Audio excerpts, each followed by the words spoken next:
All right, welcome to something a little different. Welcome to a quick review of Halo Infinite multiplayer. So this is pretty recent release, as most of you might know if you've heard of this game. And if you haven't, basically Halo Infinite, they decided to release the multiplayer aspect of this game totally free. So you can do everything absolutely free, all the different multiplayer game modes. They do even have a free amount of battle pass for you as well. You can buy the premium one to get more stuff. They got a few different game modes for us to play. So I've been playing this for, oh gosh, I don't know if it's been about 10 hours already. So I thought I'd dig into this a little bit and give you some of my impressions. The first thing I've got to say is there's definitely nothing wrong with this game as being a free multiplayer game. So right off the bat, definitely say it's worth downloading, it's worth playing. But let's go take a look at some of the things that may or may not be so good, because not everyone's going to share the exact same opinion of me. We've just kind of been showing in the background here, there's a bunch of different menus. There's a few ways to create and add friends. You can add Steam and Discord, which I think is a great way that they've added. They've got a few different things to deal with the season's pass here. So they've got the event half of it, and then they've got the battle pass. So the event part is kind of everything's free, and then the regular battle pass, the majority of stuff is locked out. And then they give you these challenges that you accomplish to gain points to rank up your battle pass. And yeah, if you're a free player, a bunch of stuff's locked out. If you're doing the event one, there's only so many challenges that they give you to actually count towards the event. So the idea is that you have to be logging on pretty regularly and playing fairly often. Not every single day, but you got to make sure you're not missing those different objectives that they're giving you that allow you to do that. Now, as a premium battle pass member, you're going to get more objectives to do as well. So again, you'll see some differences. You can see everything's cosmetic. So I've heard a bit of grief or griping. Some players are bitching, so on. But it's all free and it's all cosmetic. Whatever, if you want to pay for the cosmetics, cool. Under the ranked tier, they do have a couple interesting options. They have solo, duo, or worldwide, and then you can select if you're on a controller or a keyboard mouse. If you select open, it's going to be crossplay. You can actually add people to your team, and you can go into a ranked match with players. My initial impressions of ranked have been really good. Originally, I wasn't sure if I wanted to go into ranked because sometimes that can be annoying trying to keep up with the competitiveness of playing ranked and stuff like that. But really, I was pretty impressed so far. So I don't know what's going to happen if less people are playing the game in the future, but as of right now, they really are giving you a pretty good match in regards of skill level between the different players. So we just got into a random match. This is going to be a capture the flag. This is a fairly large map. It's a little bit annoying once you've played a whole bunch of times, but at the same time, this opening cutscene is kind of cutesy, showing your squad members, showing you a bit. And I love this animation that's coming up right about now. I really like the way they transition with the camera there. I think that's a fun little thing. Running, you jump pretty high. It feels pretty Halo. Graphics are really nice in the game, as you can see. They've got a system to mark people out or to create waypoints, and I love how it gives names to them. It just doesn't say, waypoint A, B, or C, so that makes it a lot easier for you to figure out where you're going, where different parts of the map are, and kind of learn if you want to start doing things like callouts. It can get a little bit messy and hectic at times trying to figure out exactly who's where. There are times where the kills feel super satisfying and you feel like you did a good job, and other times it just feels very kind of generic and very weak, I guess you could say. There's definitely something that's really satisfying about flanking a couple of guys who aren't paying attention and getting that nice juicy double kill. I really do enjoy the bashing mechanic to kill them. That can be a lot of fun. Sometimes it can definitely feel a bit sloppy in terms of figuring out who's got the advantage in a fight when two people are shooting each other. Overall, I feel like the weapons are fairly well done in the game. There aren't really too much in the way of weapons that really make me feel like there's a huge advantage. Some of the weapons are definitely better than others, there's no doubt about it, and they do take a bit more skill to play with. And when you're playing in ranked, they give you a very limited number of weapons, so it feels a lot more balanced. There are some unique power-ups along the map that you can pick up. There are some weapons you can pick up. But overall, ranked, I've been happy with how it feels. It feels very simplistic, very well balanced. There's not a lot of those extra weapons sitting around for people to be able to just go ahead and find the best weapon and kill everybody. Yeah, there's a little bit of that where somebody does pick up one of the more powerful weapons and they dominate with it. But so far, my experience has been pretty positive overall with ranked. Now, of course, there aren't as many things known about the game yet, so we'll see how things change as people get more comfortable with all the tips and tricks. But I got placed into gold, and generally, all the games I'm in, pretty well balanced. If there's the odd game where there's somebody on a team who's absolutely crushing it, and they probably shouldn't be in the same gold as us, and they should probably be in a more challenging league. but it's not too bad. I'm definitely pretty happy so far. I've been finding that in general, not too many players leave the games during the matches. There are definitely the odd time where people leave and then they get replaced, and sometimes they don't, but that's very rare. So overall, right now, it's alive, it's doing really well, and yeah, you're having really good matches. Uh, I rarely feel like I'm disappointed that I've gone through a huge losing streak. Generally, it's pretty well balanced, a mix of wins and losses, and I really do feel like it's something where my own skill plays heavily into how I'm doing. There are a few fights where I feel like I've gotten the drop on somebody and I don't actually end up killing them. Thankfully, that's only a few here and there. I definitely find that the bashing mechanic can feel a little off from times. There are definitely times where you're thinking, I'm going to go in for a bash on the guy to kill him, and the timing's a bit off because of the amount of shields versus health that the bash takes off. There's just sometimes where you go in for a bash a little too early on somebody, you haven't done enough damage, it doesn't finish them off, and then they've only hit you a couple times, and then they manage to finish you off with a bash before you actually kill them with your weapon or are able to shoot again. So there's definitely a bit of skill that you have to get used to there. That's probably been my biggest complaint that I've come up with so far. Otherwise, I've been very happy with the general basic style of the gameplay of playing ranked. I do like the way that ranked is really meant to be kind of like this basic competitive 4v4 without the influence of a bunch of different vehicles and stuff. And yeah, it's just nice in general, this fresh feeling of saying, there's just a very few number of weapons. We try and keep it as balanced as possible. We make it really about running around and killing people, not about who's really good at using a vehicle, who's really good at using weapons. I don't feel like it's something that really makes the game unfair compared to, when you're staring down a tank that nobody knows how to kill and they're just crushing it with the tank. I find the score screen a little bit odd at the end. There are a whole bunch of stats you can see and you got to keep hitting next page, next page, next page. It just seems a little weird how they've kind of broken them into these little small categories with 4 statistics each time. Whatever, all the information's there, so that's good.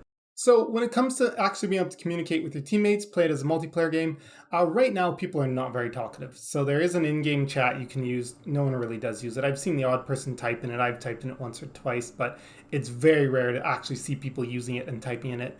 There is an in-game voice chat as well. You can use your microphone in-game for your squad. You can't seem to communicate with the other team at all. There seems to be no built-in feature to actually chat with people through private messages when you're in the kind of loading screen area or something like that. So really just in game, and then as soon as the game's done, you can't, continue chatting with them and say, that was a great game, you did a great job, whatever. But you can view recent players for the match that you were just in. So yeah, anyways, they do have Bot Bootcamp showing a little bit about that. I've been running around, so if you're unfamiliar, the thing that I don't like though is it really just throws you in a random game. I tried it a couple times and I got stuck into capture the flag every single time. Not sure if it's meant to do that. I couldn't find a way to actually specify, hey, I want to practice a certain game mode, but it does allow you to just play as 4 players co-op versus a team of bots. I really do like some of these maps. Like they've added all these little touches to them. That's one of the things that I find really fun and enjoyable. Even if I find that the gameplay is just kind of, it's nothing special. It's good, it's solid, but it's also very basic as well. They also do have a larger map, so you can do the big team battles. These are going to be 8 versus 8 player maps. And these ones, from what I've seen so far, all of them have been, you have to capture all 3 zones simultaneously to score the point to advance on. So they're pretty hectic, they're pretty challenging. Either it goes like really quickly or it takes a lot of back and forth before you capture all 3 zones. The maps feel pretty good.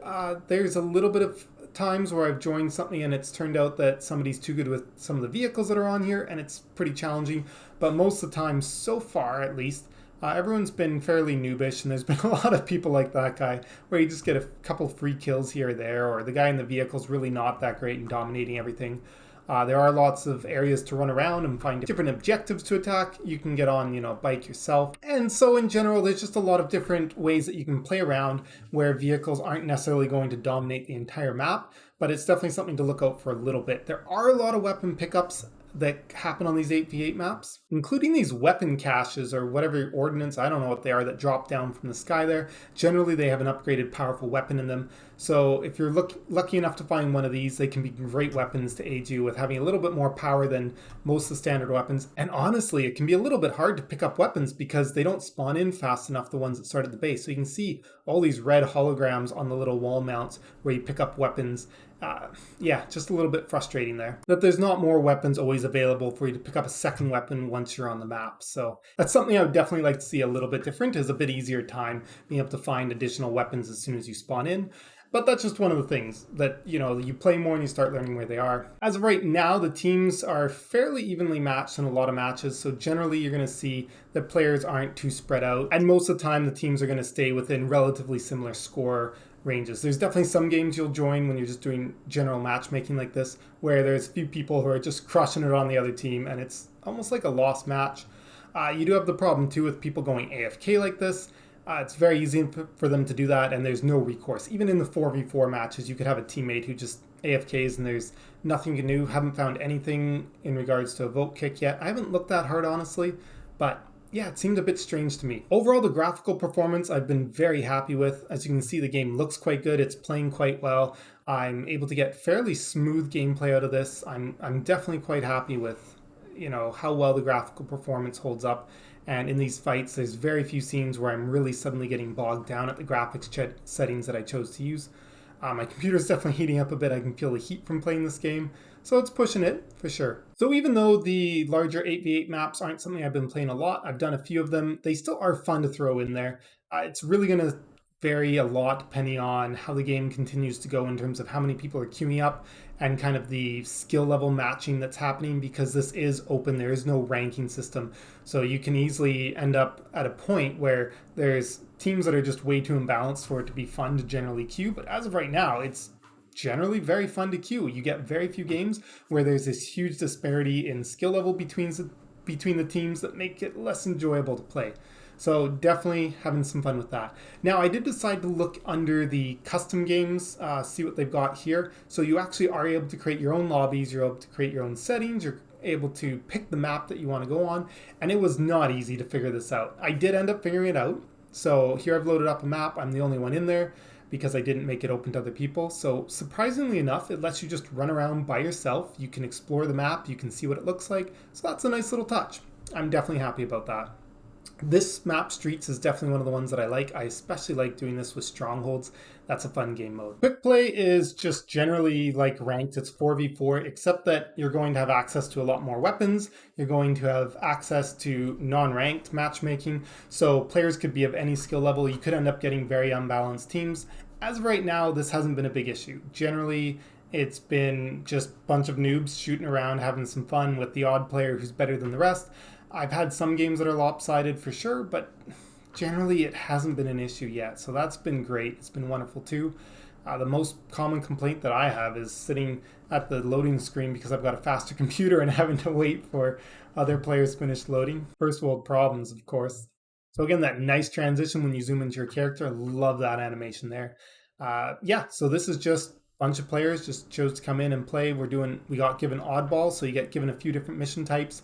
Both ranked and unranked share the same thing. So you've got like capture the flag, you've got oddballs, strongholds, you've got Slayer. Most of them are pretty enjoyable. I do find that some of them can be really annoying because some of them really rely on your team actually doing the objective to win, and just running around killing stuff, it's very easy to lose. And oddball is one of those ones where it's very easy for a team to suddenly get really far ahead and just win the match, even though your team might be doing quite well on the kills, as long as the other team's holding the ball and nobody on your team is picking it up. Yeah, so there are some things like that where every now and again you might find some game modes and some experiences fill you with a little bit of frustration or anger if you're a little bit more competitive. But generally, just looking for a game right now to play that's just, yeah, hop in, do some quick matches, very kind of simple but satisfying mechanics with some nice graphics. This game is offering a lot of that for you. The weapons feel balanced. There's nothing that feels too crazy. So if you're one of those people who really likes getting the advantage of saying, look at all these different weapons I've unlocked, all these better things I've got than other players, you're not going to get that in this game. I don't feel like at all. Everything feels like every player, it's just skill really that's going to set you apart from the other players. Everything else is just cosmetic that you can get. So this review, it's kind of been a little all over the place, just showing you bits here and there. But generally, I just thought, yay, this is enjoyable. It's not an amazing game. It's not revolutionary. It's not like, wow, they've really done something really right. But it's just good in a almost boring way, but it's still engaging to play, and there's definitely still some fun. There's some moves that you can have happen that just suddenly make a match feel so amazing, a bit of a nail biter, or feel like you just did a freaking amazing move.